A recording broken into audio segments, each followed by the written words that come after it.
اعوذ باللہ من الشیطان الرجیم بسم اللہ الرحمن الرحیم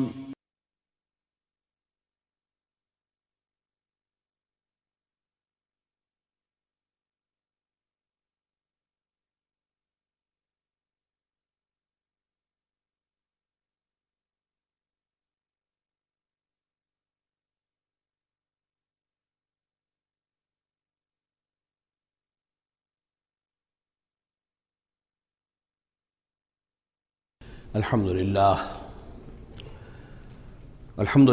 وکفا والصلاة والسلام علی عبادہ الذین اصطفیٰ خصوصاً علی افضلہم وخاتم النبیین محمد الامین وعلی آلہ وصحبہ اجمعین اما بعد فاعوذ باللہ من الشیطان الرجیم بسم اللہ الرحمن الرحیم وَإِذَا أُنزِلَتْ سُورَةٌ أَنْ آمِنُوا بِاللَّهِ وَجَاهِدُوا مَعَ رَسُولِهِ اسْتَأْذَنَكَ أُولُو الطَّوْلِ مِنْهُمْ وَقَالُوا ذَرْنَا نَكُن مَعَ الْقَاعِدِينَ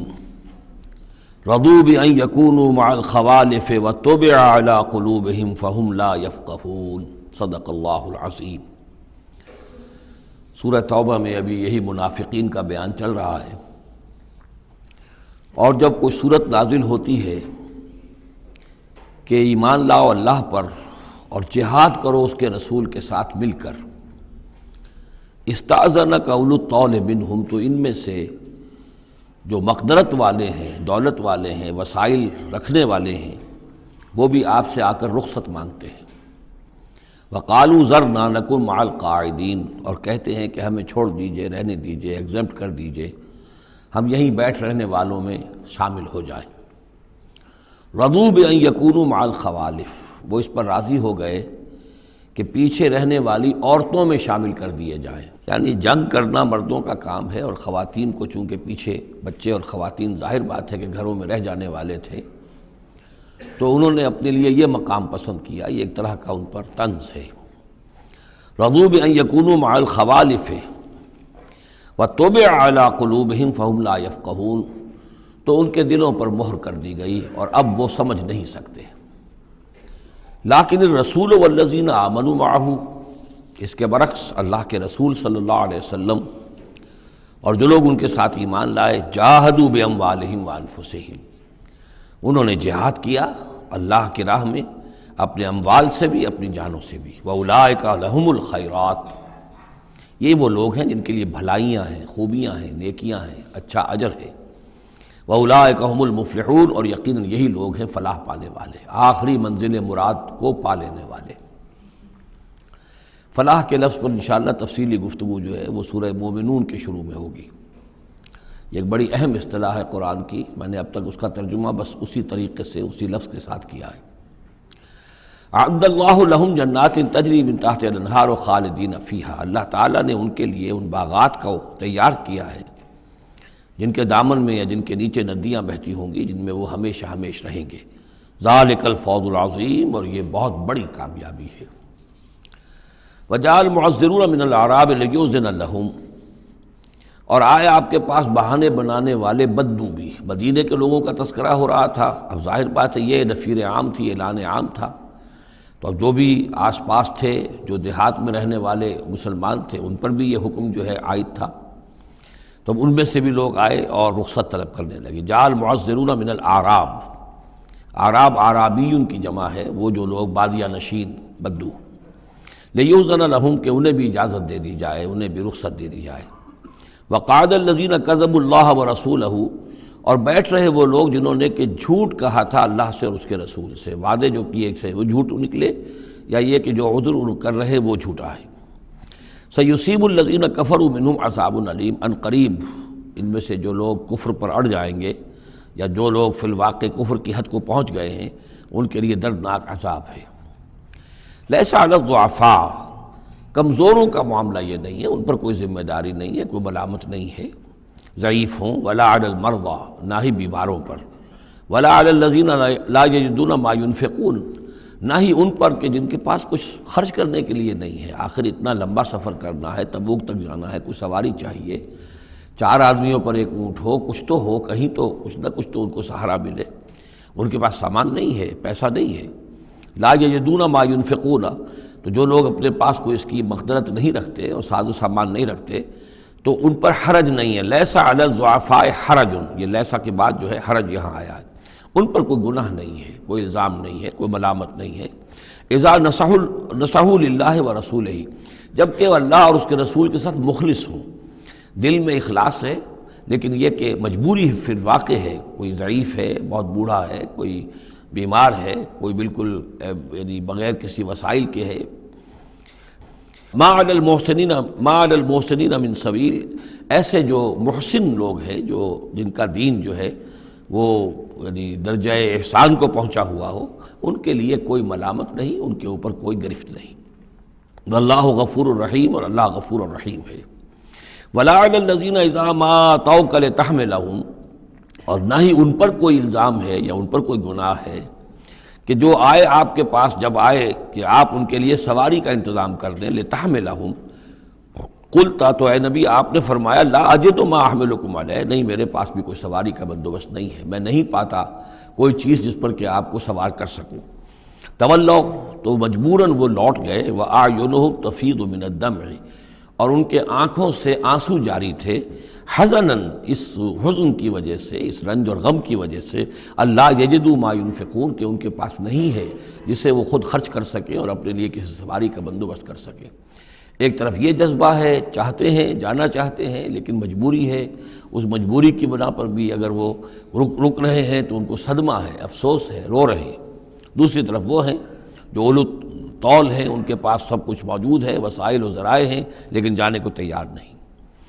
انما السبیل علی الذین یستاذنونک وہم اغنیاء، ملامت اور الزام تو ان لوگوں پر ہے کہ جو آپ سے رخصت مانگتے ہیں جبکہ وہ غنی ہیں، مالدار ہیں۔ رضوا بان یکونوا مع الخوالف، وہ راضی ہو گئے اس پر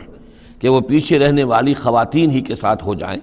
وطبع اللہ علی قلوبہم، اللہ نے ان کے دلوں پر مہر کر دی، فہم لا یعلمون، اور اب وہ صحیح علم سے بے بہرہ ہو چکے ہیں۔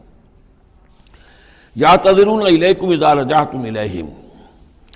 اب یعتذرون چونکہ یہ فعل مضارع ہے تو یہ بھی ہو سکتا ہے کہ کر رہے ہیں، ترجمہ ہو کہ وہ اب بہانے بنا رہے ہیں یا عذر پیش کر رہے ہیں، اور یہ بھی کہ کریں گے۔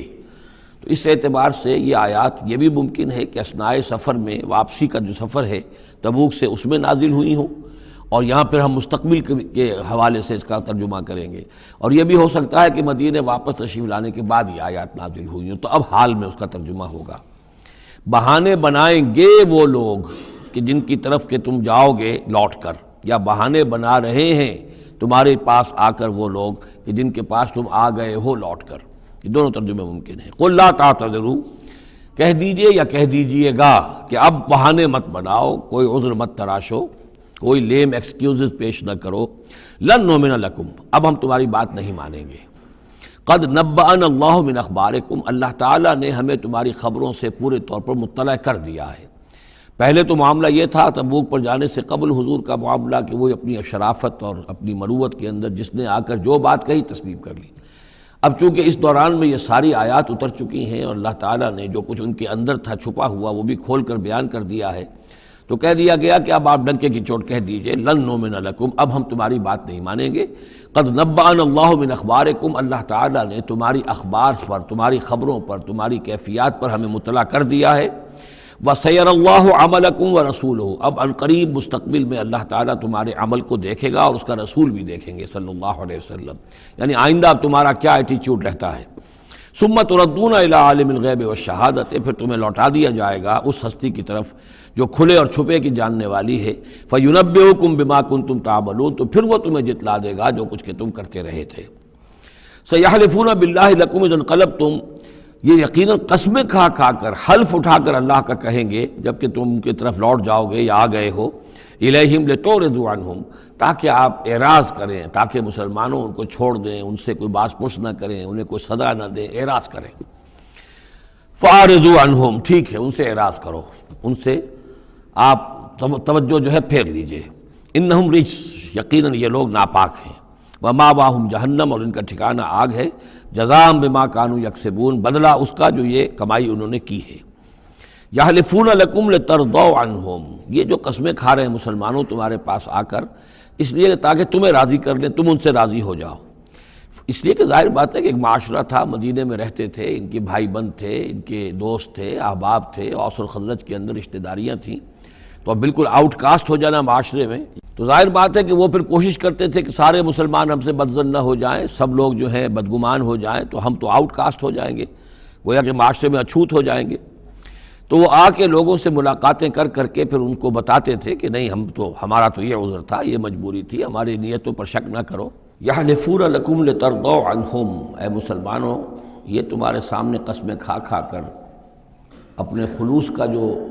اطمینان تمہیں کرانا چاہ رہے ہیں، وہ اس لیے کہ تم ان سے راضی ہو جاؤ۔ فَإِن تَرْضَوْا عَنْهُمْ فَإِنَّ اللَّهَ لَا يَرْضَىٰ عَنِ الْقَوْمِ الْفَاسِقِينَ، تو اگر تم ان سے راضی ہو بھی گئے تو اللہ تعالیٰ ان نافرمانوں سے راضی ہونے والا نہیں ہے۔ الاعراب اشد کفرا ونفاقا،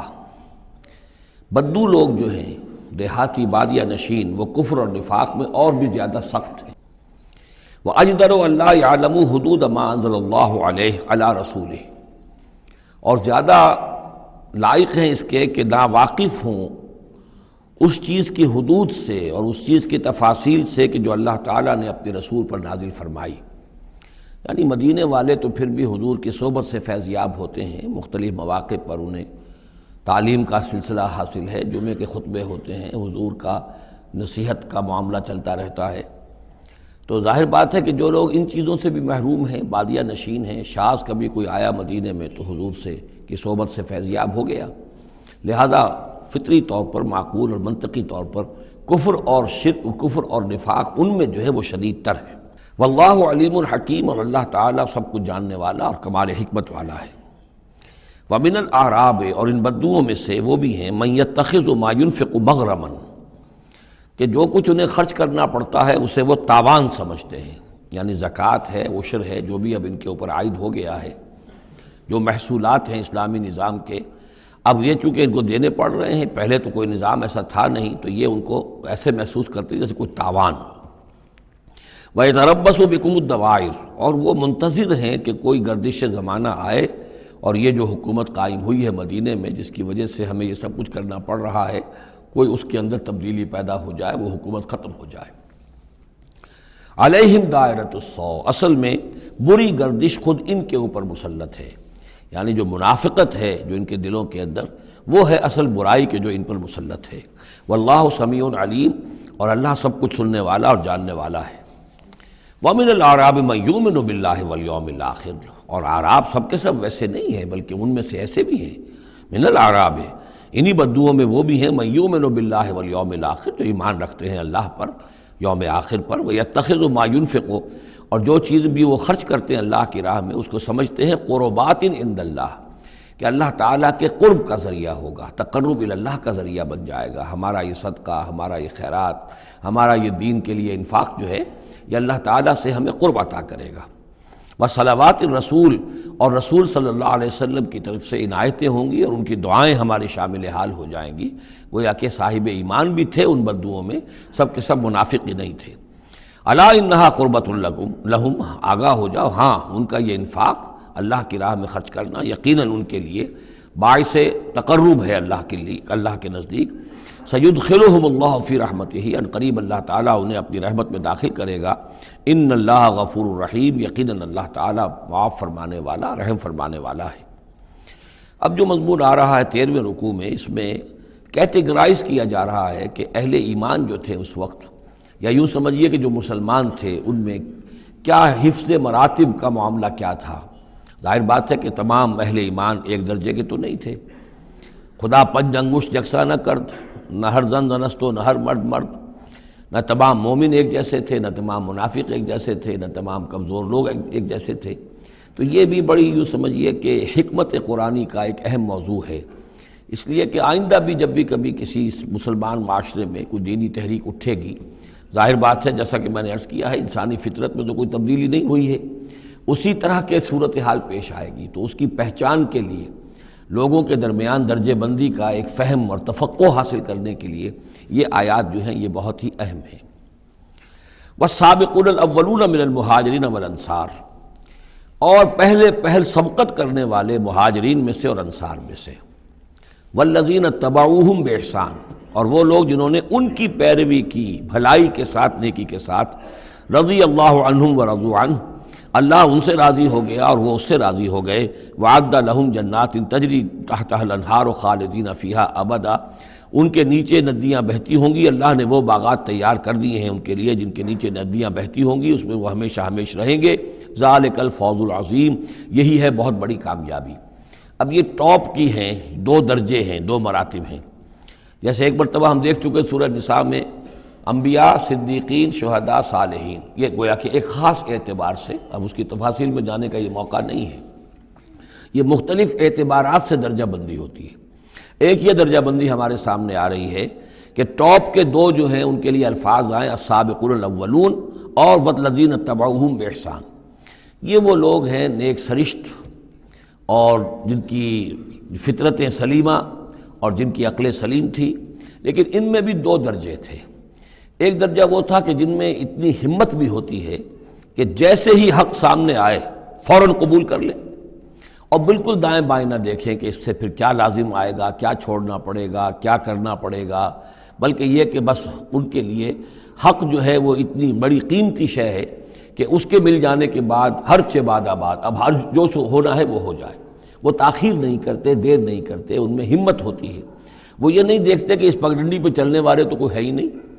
بلکہ یہ کہ اگر پہلے ہی میں کیسے چھلانگ لگا دوں، کیسے میں چل پڑوں، کوئی مجھے آگے چلتا ہوا نظر ہی نہیں آ رہا ہے، بلکہ ان کے اندر وہ ہمت ہوتی ہے۔ یہ ایک مزاج اللہ تعالیٰ نے لوگوں کے بنائے ہیں،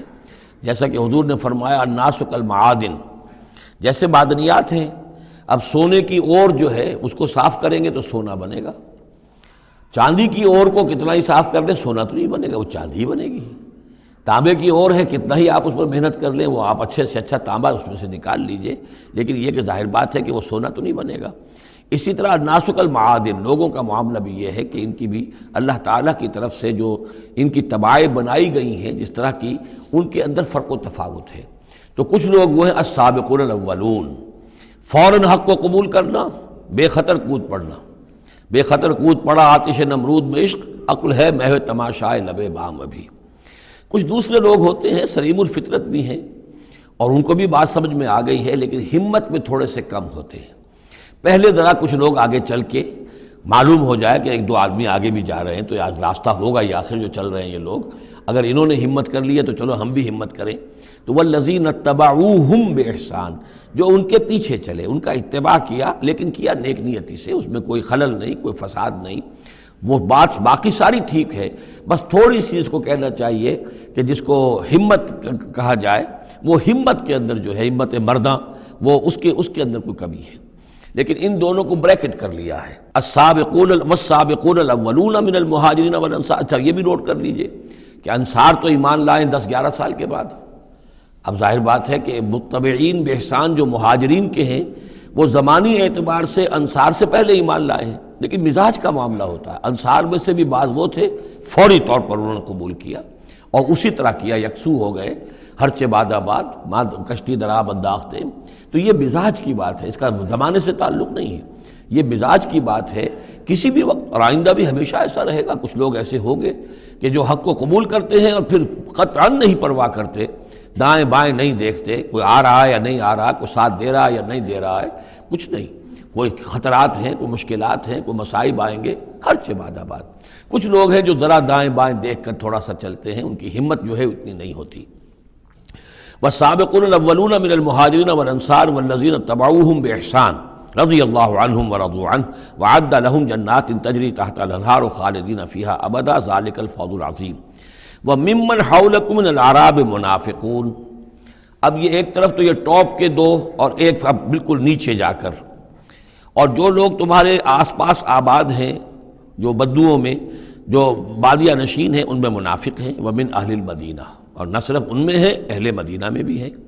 مَرَدُوا عَلَى النِّفَاقِ، یہ لوگ وہ ہیں جو نفاق پر اڑ چکے ہیں۔ اب یعنی ان کا نفاق جو ہے جیسے ٹی بی کی 3rd سٹیج ہوتی ہے کہ جس کے بعد پھر امید نہیں ہوتی کہ شفا ہو جائے گی، یہ پرانی زمانے کی باتیں ہیں، اب تو ٹی بی لا علاج مرض نہیں رہا، پہلے کی بات ہے۔ لیکن یہ ہے کہ یہ اس جو مرض ہے نفاق کا، ان کا اس تیسری سٹیج کو پہنچ چکا ہے۔ مرض علی النفاق، لا تعلمہم آپ انہیں نہیں جانتے، نحن نعلمہم ہم انہیں جانتے ہیں، سنعذبہم مرتین ہم انہیں بار بار عذاب دیں گے۔ ان کے لیے تو عذاب روز کھڑا تھا، روز مطالبہ آتا تھا نکلو اللہ کی راہ میں، روز جھوٹ بولنا، روز قسمیں کھانی، روز کسی نہ کسی طریقے سے بہانے بنانا، ان کی زندگی ضیق میں تھی، یہ نہیں تھا کہ وہ اس طریقے سے آرام سے تھے۔ ثم یردون الی عذاب عظیم اور پھر ان کو لوٹا دیا جائے گا ایک بہت بڑے عذاب کی طرف، وہ آخرت کا عذاب ہے۔ اس کے بعد اب درمیان میں پھر دو کیٹیگریز آ رہی ہیں، وہ لوگ کہ جو کچھ نیمے درو نیمے برو ہیں، منافق نہیں ہیں لیکن ہمت کی بہت کمی ہے، کچھ چلنا چاہتے بھی ہیں، کچھ نہیں چل پاتے ہیں، کچھ چلتے ہیں لیکن کبھی کبھی کسی سے غلطی بھی ہو جاتی ہے، کوئی ہمت بھی کرتے ہیں لیکن کبھی کوئی غلبہ ہو جاتا ہے، کوئی کسل ہو جاتا ہے، کوئی سستی طاری ہو جاتی ہے۔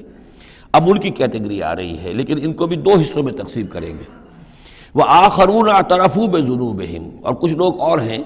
جو اپنے گناہوں کا اعتراف کرتے رہتے ہیں، اپنی کوتاہیوں کا، جھوٹ نہیں بولتے، جھوٹا بہانہ نہیں بناتے، جھوٹی قسم نہیں کھاتے، ہم سے خطا ہو گئی، ہم سے غلطی ہو گئی، واقعتاً ہم سے کوتاہی ہوئی ہے، واقعتاً ہم اپنے اہل و عیال کے اندر مصروف ہو کر اور اپنے فرائض کی ادا کرنے میں کوتاہی کا ثبوت دیتے رہے ہیں۔ یہ اعتراف، جب تک اعتراف ہوگا نفاق نہیں شمار ہوگا۔ جہاں جھوٹا بہانہ آنا شروع ہوا وہ نفاق ہے، اور جہاں جھوٹی قسم آ گئی وہ نفاق کی دوسری سٹیج ہے، اور اس کے بعد تیسری سٹیج یہ ہوتی ہے کہ اہل ایمان سے انہیں ضد ہو جاتی ہے، قد ہو جاتی ہے، دشمنی ہو جاتی ہے کہ یہ بے وقوف لوگ جو ہیں ان کی وجہ سے ہم پریشان ہو رہے ہیں، اگر یہ بھی ہماری طرح بیٹھ رہے ہیں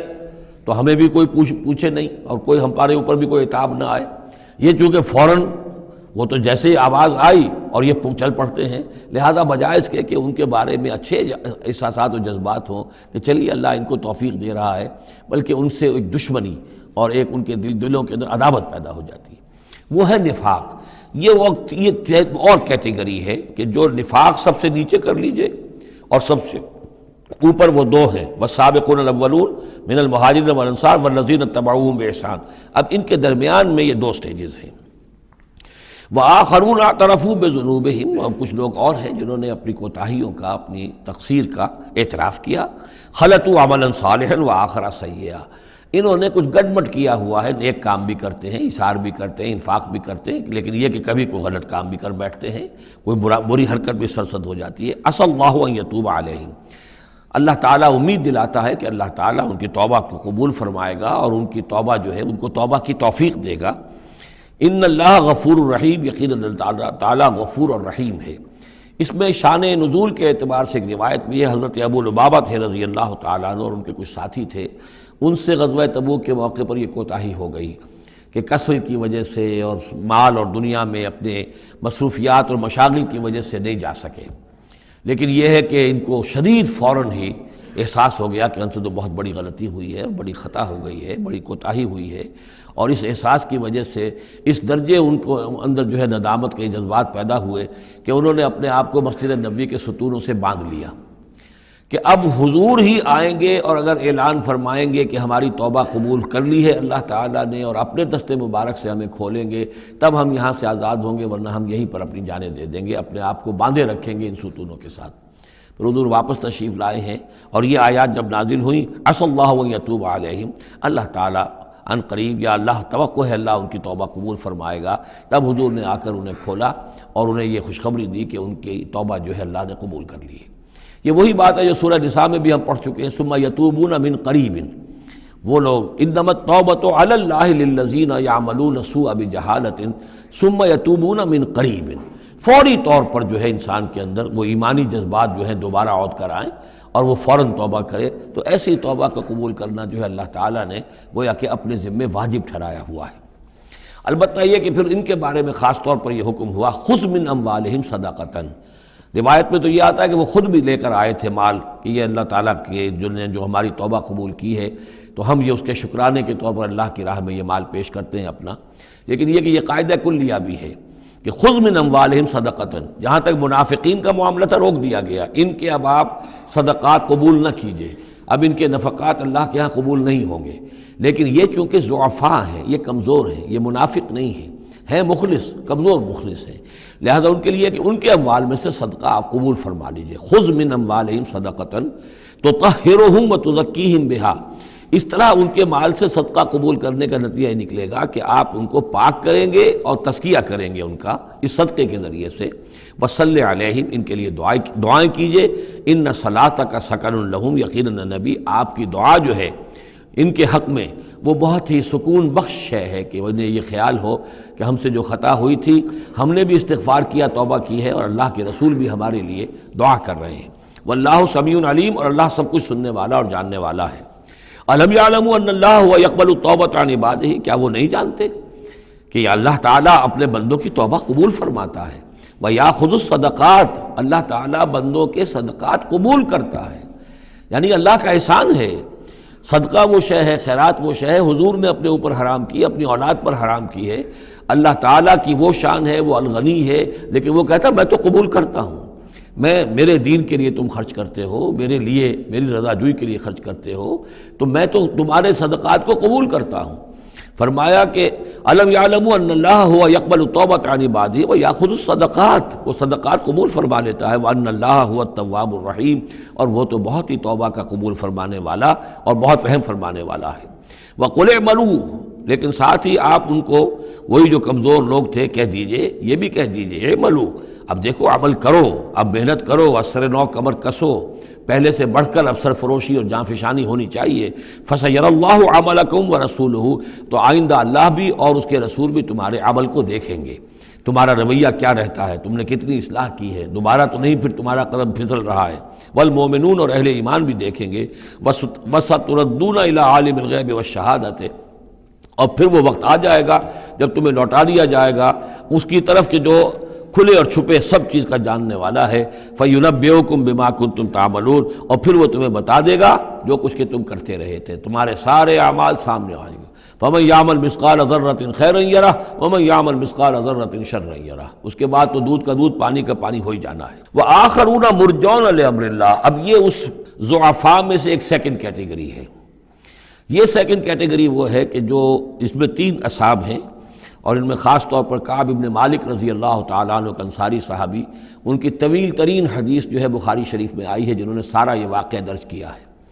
مولانا مودودی نے تفہیم القرآن میں بھی وہ پوری نقل کی ہوئی ہے، تو اس لیے حدیث کی کتاب کا ملنا شاید آپ کے لیے مشکل ہو، لیکن یہ کہ تفہیم القرآن عام طور پر مل جاتی ہے، تو وہاں وہ واقعتاً سبق آموز ہے بہت، کہ وہ پورا معاشرہ کیا تھا، کیا تعلقات تھے حضور کے اور صحابہ کے۔ اب حضور سزا دے رہے تھے تو کس طور سے دے رہے تھے، جن کو سزا دی جا رہی تھی ان کے احساسات کیا تھے، معاشرے میں جو لوگ تھے ان جن کو سزا دی گئی تھی ان کے جو رشتہ دار تھے، یہاں تک کہ ان کی بیویاں، ان کا کیا طرز عمل تھا۔ تو یہ ایک جو اسلامی معاشرہ ہونا چاہیے صحیح معنی میں، اور جماعتی زندگی، دینی جماعتی زندگی جس پر ہونی چاہیے، اس کی بہترین تصویر ہے کہ جو اس طویل حدیث میں آئی ہے۔ یہ 3 حضرات ایسے تھے کہ جن کے ساتھ معاملہ وہی ہوا کہ یہ بھی کوئی ڈھیل دیتے رہے، اچھا چلیں گے، کل چلے جائیں گے۔ حضرت کعب ابن مالک فرماتے ہیں کہ میں ان دنوں بہت ہی صحت مند بھی تھا، میرے پاس مال بھی بہت تھا، میرے پاس جو اونٹنی تھی وہ بھی بہت تگڑی تھی، اور میں نے کہا چند دن اور حضور تو چلیں گے 30,000 کا لشکر لے کر، تو ظاہر بات ہے رفتار جو ہے کم ہوگی، تم ابھی اور گھر میں ٹھنڈی چھاؤں جو ہے گھر کی اور اپنے باغ کی اور اپنے جو ہے آرام کر لو، پھر تیزی کے ساتھ دوڑتے ہوئے جا کے حضور سے مل جانا۔ اب شیطان جو ہے اسی طریقے سے تعویق کراتا ہے، تاخیر کراتا ہے، تاکہ یہ کہ پھر ہوتے ہوتے اچانک ایک دن محسوس ہوا کہ اب تو چاہے میں کتنا ہی تیز دوڑوں میں حضور سے نہیں مل سکتا، بس وہ ہاتھ پاؤں ڈھیلے پڑ گئے۔ لیکن یہ کہ اس کے بعد بھی جب حضور صلی اللہ علیہ وسلم تشریف لائے ہیں اس وقت تک بھی انہوں نے خود کوئی اقدام نہیں کیا اپنی توبہ کا، بلکہ یہ کہ حضور نے جب بلا کے لوگوں سے باز پرس کرنی شروع کی ہے، تو جو منافق آتے تھے وہ قسمیں کھا جاتے تھے، حضور کسی کی بات مان لیتے تھے، جو بھی تھی بات، جب ان کی باری آئی تو حضور مسکرائے۔ حضور کو معلوم تھا کہ یہ ظاہر بات ہے کہ کعب ابن مالک جو ہے منافقین میں سے نہیں ہے۔ فرمائیے آپ کا مسئلہ کیا ہوا تھا؟ انہوں نے صاف کہہ دیا کہ حضور یہ لوگ جو جھوٹی قسمیں کھا کھا کر بچ گئے ہیں آپ کے ہاں سے، مجھے بھی اللہ نے زبان دی ہے، میں بھی بہت سے جھوٹی باتیں بھی کہہ سکتا ہوں، لیکن صحیح بات یہ کہ کوئی عذر نہیں ہے میرے پاس۔ میں جتنا ان دنوں صحت مند تھا اتنا کبھی صحت مند نہیں تھا، جتنا ان دنوں غنی تھا اتنا کبھی غنی نہیں تھا، میرے پاس کوئی عذر نہیں ہے سوائے اس کے کہ شیطان مجھے ورغلاتا رہا۔ تو حضور کو نے پھر ان کو، اور ان کے ساتھ 2 اور ساتھی تھے، ایسے 3 کا معاملہ یہ تھا،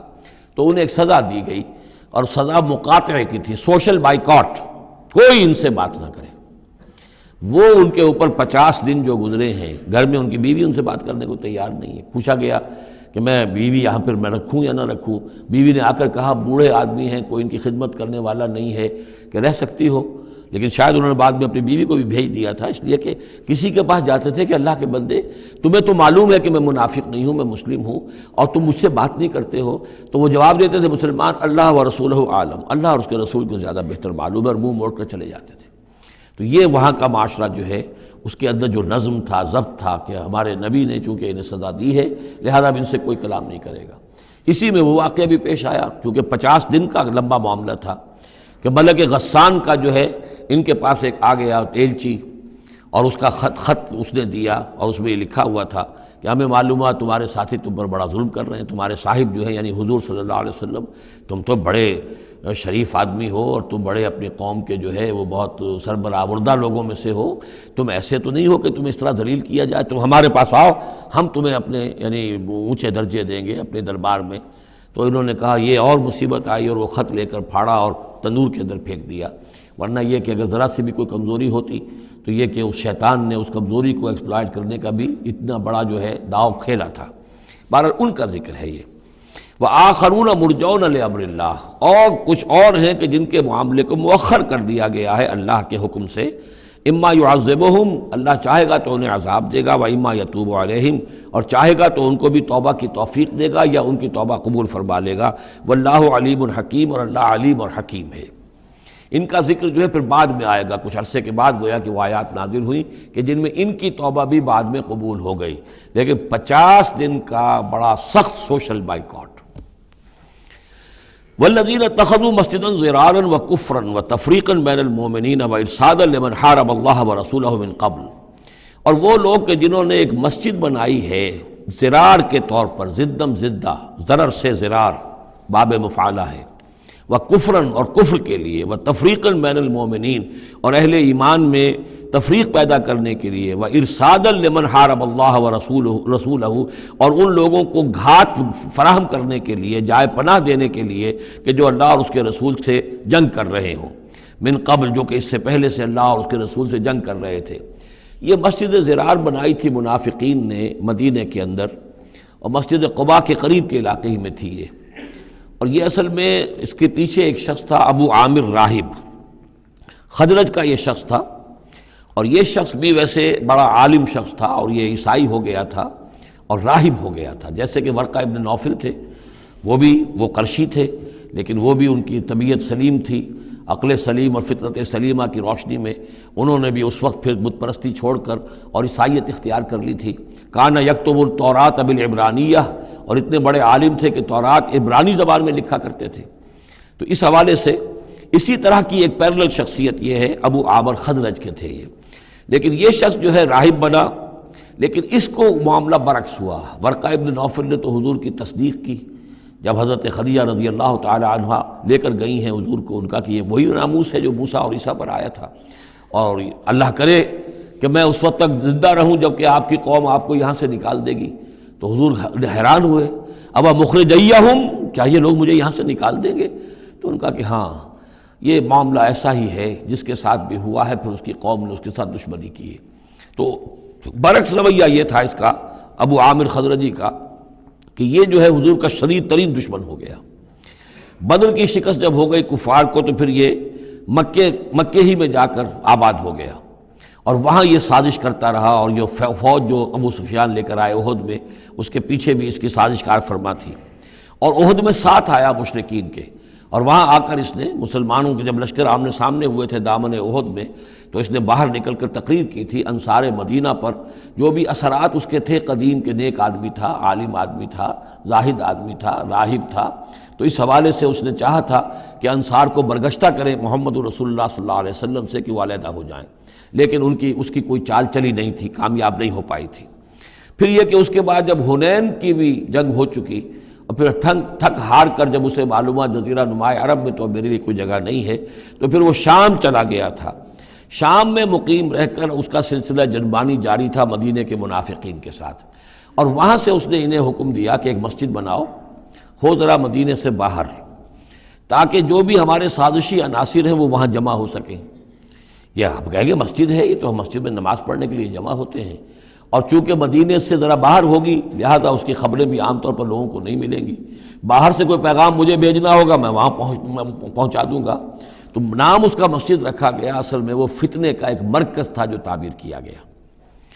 تو والذین اتخذوا مسجدا ضرارا وکفرا وتفریقا بین المؤمنین وارصادا لمن حارب اللہ ورسولہ،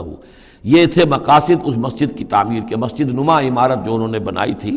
کہ وہ اصل میں مسلمانوں کو نقصان پہنچانے کے لیے، کفر کی تقویت کے لیے، اہل ایمان میں تفریق پیدا کرنے کے لیے، اور جو بھی اللہ اور اس کے رسول کے دشمن ہیں ان کو ایک جائے پناہ اور ان کے لیے ایک گھات کی جگہ کہ وہ وہاں جا کر آ کر بیٹھے. جی مسافر ہیں، مسجد کے اندر ٹھہرے ہوئے ہیں، ان کے اوپر کوئی جو ہے کوئی تعارض ان سے نہ کرے. وَلَيَحْلِفُنَّ إِنْ أَرَدْنَا إِلَّا الْحُسْنَى، اور عن قریب وہ قسمیں کھا کھا کر کہیں گے کہ نہیں حضور ہماری کوئی بری نیت نہیں تھی، کوئی ارادہ نہیں تھا، بلکہ یہ کہ ہم نے تو نیکی کا ارادہ کیا تھا. اصل میں دوسری مسجد ہم سے دور پڑتی تھی، کچھ جماعت میں ہماری کچھ نمازیں رہ جاتی تھی جماعت سے، ہم نے کہا کہ ہم ایک مسجد اور بنا لیں تاکہ ہماری تمام جو نمازیں ہیں باجماعت ادا ہو جائیں. واللہ یشہد انہم لکاذبون، اللہ گواہی دیتا ہے کہ یہ جھوٹے ہیں. لا تقم فیہ، انہوں نے آ کے حضور سے درخواست کی ایک دفعہ حضور آپ تشریف لے چلیے، آپ کے آنے سے وہاں بڑی برکت ہو جائے گی، تو آپ مسجد جو ہے ہماری اس کو بھی یہ سعادت نصیب ہو جائے کہ آپ قدم رنجاں فرمائیں وہاں. لیکن اللہ تعالیٰ نے بر وقت روک دیا. لا تقم فیہ ابدا، اے نبی آپ اس مسجد میں کبھی کھڑے نہ ہوں. لمسجد اسس علی التقوی من اول یوم، یقیناً وہ مسجد جو پہلے دن ہی سے تقوی پر تعمیر کی گئی. مسجد قباء قریبی تھی اور یہ وہ مسجد ہے کہ جو سب سے پہلے تعمیر ہوئی ہے اور اس کی بنیاد تقوی پر تھی. حضور جب ہجرت کا سفر اختیار کر کے آئے تھے، مدینے پہنچے تو وہاں پہلا پڑاؤ تھا مدینے سے 3 میل باہر، اس پڑاؤ کی جگہ پر یہ وہ مسجد قباء ہے. تو مسجد اسس علی التقوی من اول یوم، پہلے دن سے جو مسجد جو ہے تقوی پر جس کی بنیاد رکھی گئی، احق ان تقوم فیہ، وہ زیادہ حقدار ہے، مستحق ہے اس کی کہ آپ اس میں کھڑے ہوں، اس میں نماز پڑھیں. فیہ رجال یحبون ان یتطہروا، اس میں وہ لوگ ہیں کہ جن کو بڑی پسند ہے یہ بات کہ وہ بہت پاک رہیں، بہت پاک رہیں. واللہ یحب المطہرین، اور اللہ تعالیٰ کو ایسے لوگ بہت پسند ہیں کہ جو بہت زیادہ پاکی کو پسند کرتے ہوں. ان سے پوچھا گیا پھر مسجد قباء والے مسلمانوں سے کہ آپ لوگوں کی وہ کون سا وصف ہے آپ کا جس کی وجہ سے اللہ تعالیٰ نے اتنی مدح فرمائی ہے کہ یہ بڑے متطہرین ہیں، مطہرین، اور اللہ ان کو پسند کرتا ہے. تو انہوں نے فرمایا کہ ہم قضاء حاجت کے بعد ڈھیلے بھی استعمال کرتے ہیں اور پھر پانی سے بھی طہارت کرتے ہیں. تو یہ دونوں طریقے سے وہ اپنا استنجا جو ہے وہ پوری طریقے سے کرتے تھے. اسی کو سمجھا گیا ہے کہ اللہ تعالیٰ نے اس کی تعریف فرمائی ہے. فیہ رجال یحبون ان یتطہروا واللہ یحب المطہرین. افمن اسس بنیانہ علی تقوی من اللہ ورضوان، تو کیا بھلا وہ کہ جس نے اپنی بنیاد رکھی ہو اپنی عمارت کی تقوی پر اللہ کی طرف سے اور اس کی رضا پر، وہ بہتر ہے. ام من اسس بنیانہ، یا وہ کہ جس نے اپنی تعبیر کی بنیاد رکھی ہے علی شفا جرف ہار، ایک ایسی کھائی کے کنارے پر جس کا کنارہ گرا چاہتا ہے، فنہارا بہی فی نار جہنم، تو پھر وہ اس کو لے کر گر گیا نار جہنم میں. یعنی یہ کہ انسان تعمیر کرتا ہے تو کوئی جگہ دیکھتا ہے. فرض کیجئے کوئی ایسی جگہ ہے کہ نیچے سے کھوکھلی ہے، آپ نے دیکھا ہوگا بعض جگہ دریاؤں کے کناروں کے اوپر کہ نیچے سے لیکن اوپر کنارہ چلا آ رہا ہے. اب اس کنارے کے اوپر جو ہے جس کے نیچے سپورٹ نہیں ہے، کوئی تعمیر کرے گا تو تعمیر کہاں جائے گی؟ وہ تو ظاہر بات ہے کہ وہ دریا میں گر جائے گی. تو اصل میں یہ جو تدبیریں ہوتی ہیں منافقین کی، ان کی مثال ایسے ہے کہ جہنم کے کنارے کے اوپر یہ خشکی ہے، اس کا کنارہ باہر نکلا ہوا ہے، اس پر ہی اپنی تعمیر کر رہے ہیں. ظاہر بات ہے کہ وہ کنارہ بھی ڈھہ جائے گا اور ان کو اور ان کی تعمیر کو لے کر جہنم میں جا گرے گا. واللہ لا یہدی القوم الظالمین، اور اللہ تعالیٰ ایسے ظالم لوگوں کو راہیاب نہیں کرتا. لا یزال بنیانہم الذی بنوا ریبۃ فی قلوبہم، یہ عمارت جو انہوں نے بنائی ہے، یعنی یہ جو بھی منافقت کی عمارت انہوں نے تعمیر کی ہے اور تانا بانا بنا ہے، یہ عمارت جو انہوں نے بنائی ہے اب رہے گی ان کے دلوں میں، شکوک و شبہات پیدا کیے رکھے گی. الا ان تقطع قلوبہم، الا یہ کہ ان کے دل کے ٹکڑے کر دیے جائیں. اس کو یوں سمجھیے کہ اگر فرض کیجئے کسی کے جسم میں کینسر بہت پھیل گیا ہو تو ظاہر بات ہے آپریشن نہیں ہو سکتا. کیا کریں گے آپ؟ پورے جسم کے ٹکڑے کر دیں گے. وہ تو اس ٹیشو میں بھی ہے، اس ٹیشو میں بھی ہے، اس ٹیشو میں بھی ہے، وہاں بھی پہنچ گیا، یہاں بھی پہنچ گیا ہے، اب ممکن نہیں.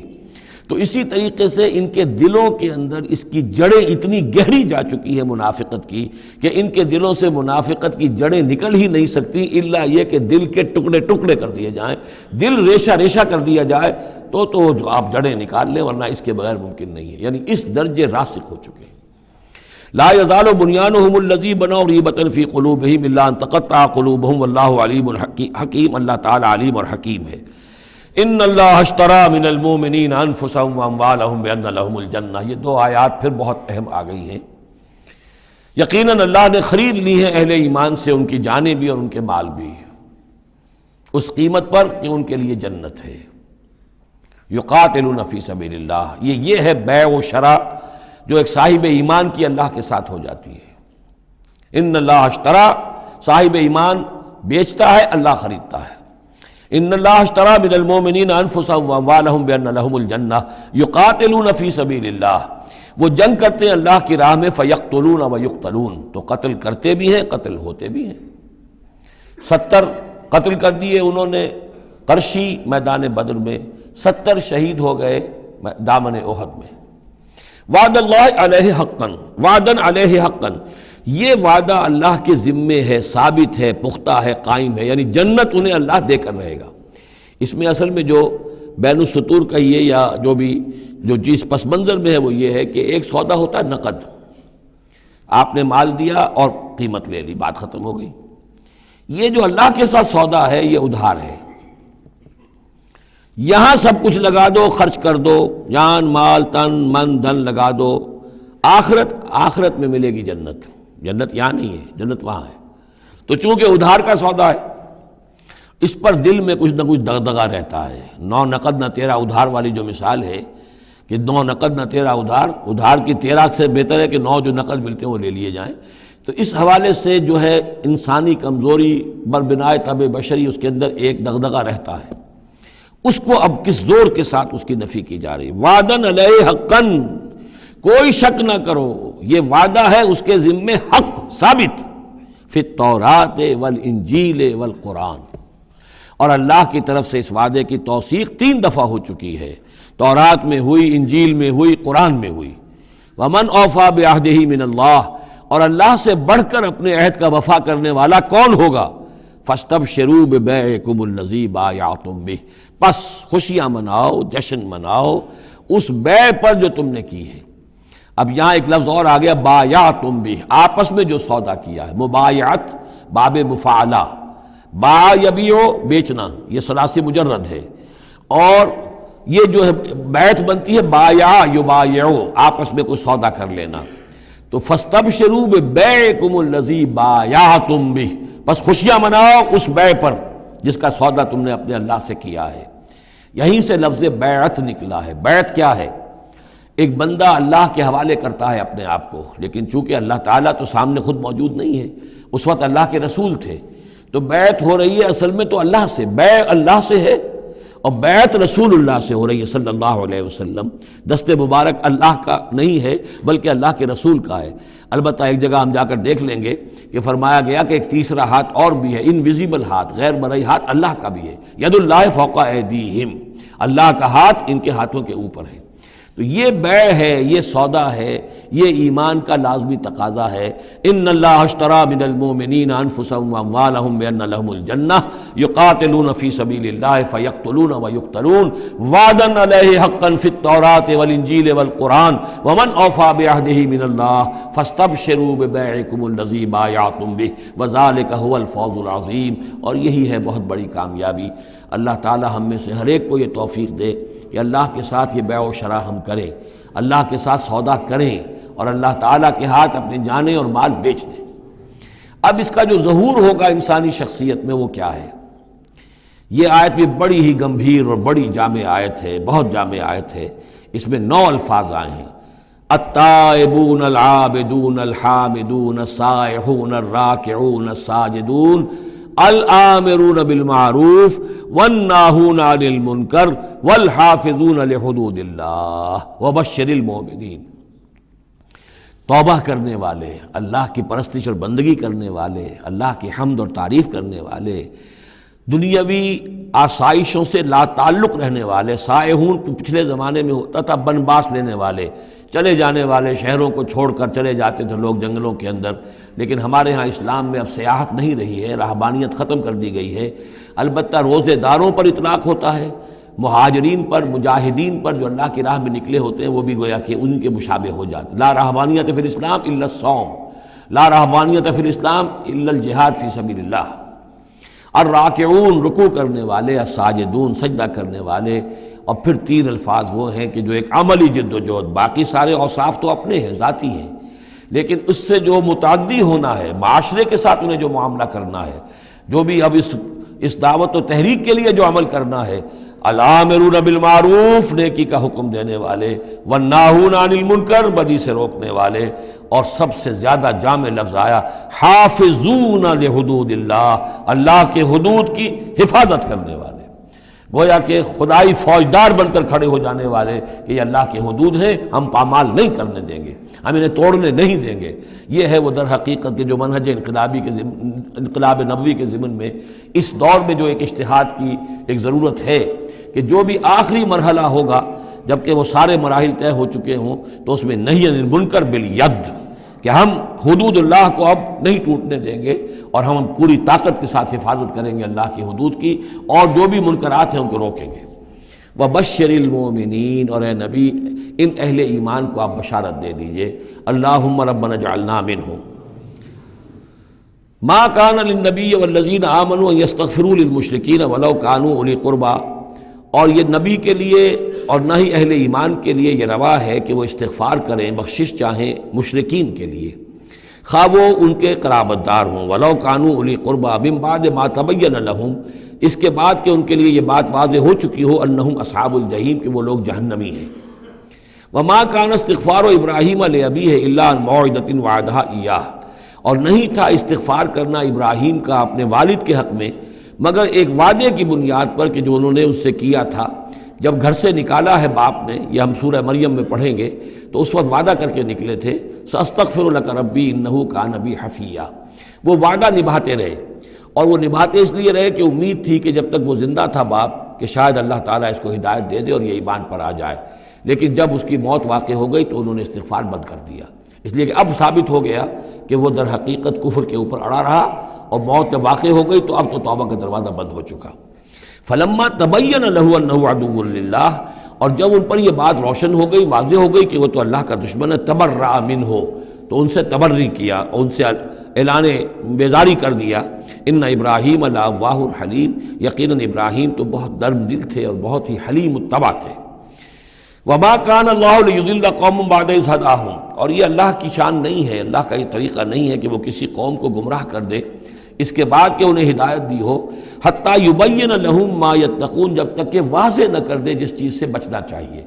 یعنی جب تک یہ آیت قرآن میں نہیں اتری تھی، اگر کسی مسلمان نے اپنے کسی مشرک باپ یا ماں کے لیے دعا کی ہے تو اللہ نے اس کے لیے معافی کا اعلان کر دیا کہ چونکہ اس بات سے ابھی تک تمہیں آگاہ نہیں کیا گیا تھا کہ اہل ایمان کے لیے روا نہیں ہے کہ مشرکین کے لیے استغفار کریں، تو جب تک یہ حکم نہیں آ گیا تھا جو بھی اگر کسی نے کیا ہے تو اللہ تعالیٰ اس پر کوئی باس پرس نہیں کرے گا۔ ما کان اللہ لیضل قوما بعد اذ ھداھم حتیٰ یبین لہم ما یتقون، جب تک کہ واضح نہ کر دیا جائے کہ ان چیزوں سے آپ کو بچنا ہے۔ ان اللہ بکل شیء علیم، یقیناً اللہ تعالیٰ ہر شے کا جاننے والا ہے۔ ان اللہ لہ ملک السماوات والارض، یقیناً اللہ ہی کے لیے ہے آسمان اور زمین کی بادشاہی، یحیی و یمیت، وہی زندہ رکھتا ہے، وہی موت وارد کرتا ہے۔ ما لکم من دون اللہ من ولی ولا نصیر، اور تمہارے لیے کوئی نہیں ہے، کوئی نہ حمایتی اور نہ کوئی مددگار اللہ کے سوا۔ لقد تاب اللہ علی النبی والمہاجرین والانصار، اللہ تعالیٰ مہربان ہوا، شفقت فرمائی اللہ تعالیٰ نے اپنے نبی پر بھی صلی اللہ علیہ وسلم، والمہاجرین اور مہاجرین پر، والانصار اور انصار پر، الذین اتبعوہ فی ساعۃ العسرۃ، جنہوں نے ان کا ساتھ دیا، ان کی پیروی کی، ان کا اتباع کیا بڑی مشکل وقت میں۔ یہ اسرہ جو ہے اس کو کہا جاتا ہے تبوک کو جیش الاسرہ، بہت ہی تنگی تھی، راشن کی بہت کمی تھی، بھوک کا معاملہ، قحط کا معاملہ، بہت سخت آزمائش تھی جو اللہ تعالیٰ نے اس وقت مسلمانوں کی ہے، لیکن جن لوگوں نے ساتھ دیا، ثابت قدم رہے، ان کے لیے اب یہ کہ اللہ تعالیٰ کی طرف سے اعلان عام ہو رہا ہے۔ لقد تاب اللہ علی النبی والمہاجرین والانصار الذین تبعوہ فی ساعۃ العسرۃ من بعد ما کاد یزیغ قلوب فریق منہم، اس کے بعد کہ ان میں سے ایک گروہ کے دل میں کچھ کجی آنے بھی لگی تھی، پر بنائے طبع بشری کہیں نہ کہیں کچھ نہ کچھ کمزوری، جیسے کہ غزوہ احد میں بھی بنو حارثہ اور بنو سلمہ کے بارے میں عارضی طور پر تھوڑی سی کمزوری آ گئی تھی۔ ثم تاب علیہم، پھر اللہ تعالیٰ نے ان پر توجہ فرمائی، عنایت فرمائی، انہ بہم رؤوف الرحیم،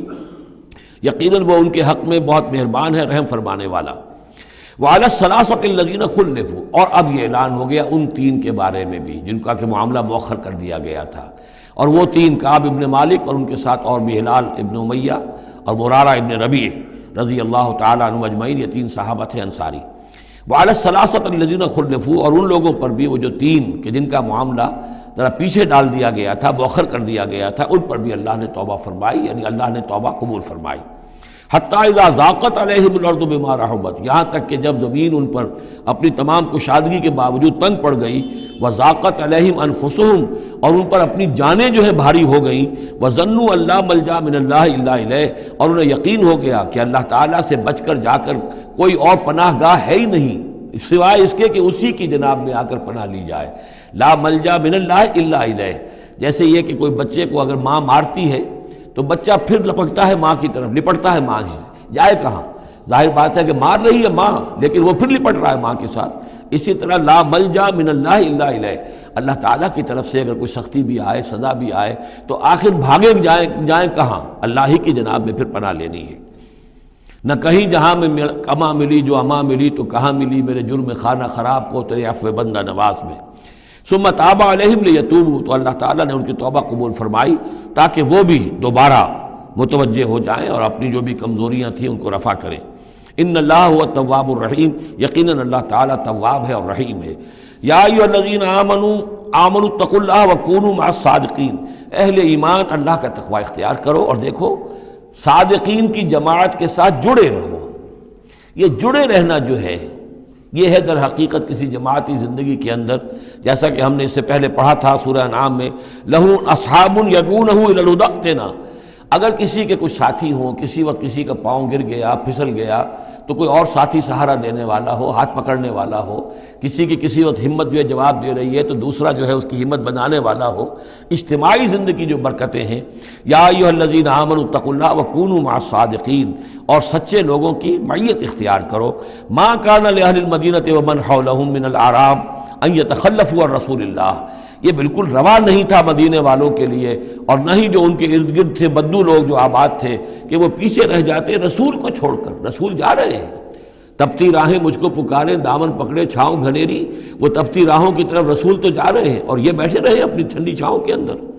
وَلَا يَرْغَبُوا بِأَنفُسِهِمْ عَن نَفْسِهِ، اور نہ ان کے لیے یہ روا تھا کہ وہ نبی کی جان سے بڑھ کر اپنی جان کی فکر کرتے، اپنی جان کی پرواہ کرتے، اپنی آسائش اور اپنی حفاظت اور اپنی عافیت جو ہے اس کی فکر کرتے۔ ذَلِكَ بِأَنَّهُمْ لَا يُصِيبُهُمْ ظَمَأٌ،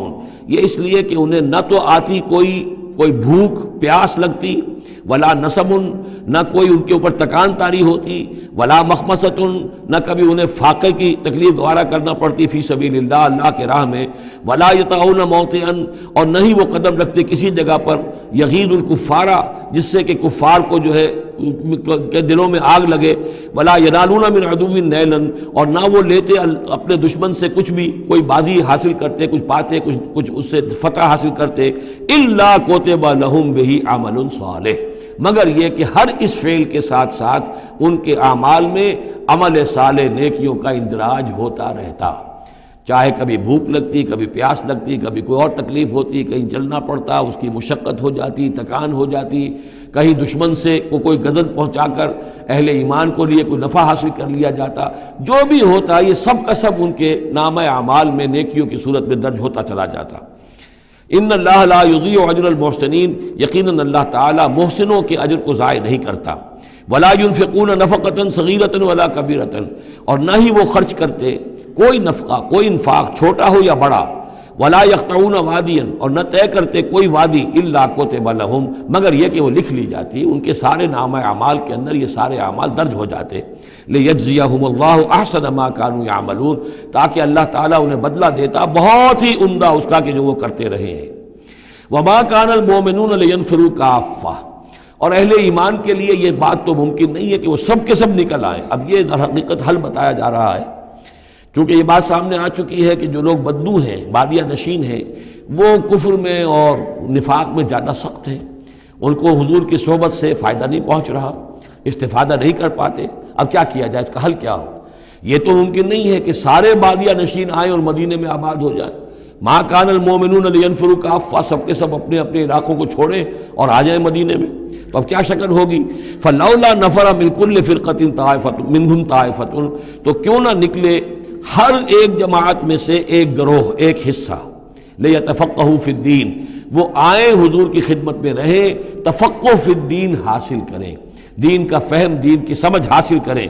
وَلَيُنذِرُوا قَوْمَهُمْ إِذَا رَجَعُوا إِلَيْهِمْ، اور پھر جب جائیں اپنی قوم کی طرف واپس تو اپنی قوم کو بھی خبردار کریں، لَعَلَّهُمْ يَحْذَرُونَ، تاکہ وہ بھی بچیں۔ یعنی یہ ایک ہدایت کر دی گئی کہ اب تمام لوگ جو ہیں اس طریقے سے نظام بنایا جائے کہ لوگ آیا کریں گروہ در گروہ، اور یہاں مدینے میں حضور کے پاس قیام کریں، ان کی تربیت ہو، تعلیم ہو، ان کو سمجھایا جائے، سکھایا جائے، پڑھایا جائے، پھر وہ جائیں اور اپنے اپنے علاقوں میں جا کے لوگوں کے اندر اسی تعلیم کو عام کریں۔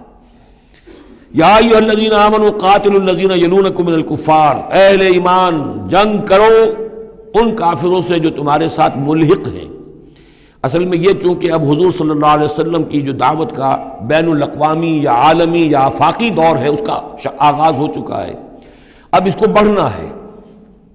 تو یہاں حکم دیا جا رہا ہے اب جو دارالاسلام کی سرحد یہاں ہے تو جو کافر یہاں بستے ہیں ان سے قتال کرو،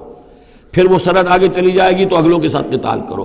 یہ قتال جاری رہنا ہے تاں آ کے پوری دنیا پر اللہ کا دین غالب ہو جائے۔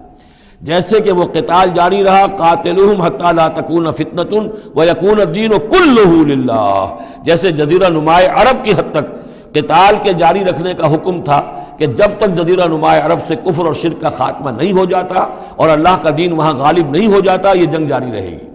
اب معاملہ یہ ہے کہ حضور صرف عرب کے لیے نہیں بھیجے گئے تھے بلکہ پوری دنیا کے لیے، لہذا اب اس کے لیے یہ اعلان عام ہے، چارٹر ہے، اسی پر عمل کرتے ہوئے فوجیں نکلی ہیں۔ ورنہ جیسا کہ میں نے کئی مرتبہ عرض کیا ہے، ایرانیوں نے تو کہا بھی تھا کہ ہمارے اوپر کیوں تم چڑھ کر آ گئے ہو، یہ اللہ کا حکم ہے۔ یا ایھا الذین آمنوا قاتلوا الذین یلونکم من الکفار ولیجدوا فیکم غلظہ، اور چاہیے کہ وہ تمہارے اندر سختی محسوس کریں، نرمی نہ پائیں، سختی محسوس کریں۔ وَاعْلَمُوا أَنَّ اللَّهَ مَعَ الْمُتَّقِينَ، اور جان لو کہ اللہ تعالیٰ متقیوں کے ساتھ ہے۔ وَإِذَا مَا أُنزِلَتْ سُورَةٌ فَمِنْهُم مَّن يَقُولُ أَيُّكُمْ زَادَتْهُ هَٰذِهِ ایمانا، اور جب کوئی صورت نازل ہوتی ہے تو وہ کہتے ہیں آپس میں، پھر منافقین کا تذکرہ ہو رہا ہے، بھائی کس کے ایمان میں اضافہ ہو گیا اس صورت سے، استہزاء کے انداز میں، کیونکہ یہ بات کہی گئی ہے جب وہ آیات سنتے ہیں اللہ کی تو ان کے ایمان میں اضافہ ہوتا ہے، تو اب وہ تبصر کرتے تھے۔ وَإِذَا نَزَلَتْ سُورَةٌ أُنزِلَتْ سُورَةٌ، جب کوئی صورت نازل کی جاتی ہے، فَمِنْهُمْ، تو ان میں سے وہ لوگ بھی ہیں جو کہتے ہیں مَن يَقُولُ أَيُّكُمْ زَادَتْهُ هَٰذِهِ ایمانا، اس صورت کے آنے سے تم میں سے کس کس کے ایمان میں اضافہ ہو گیا۔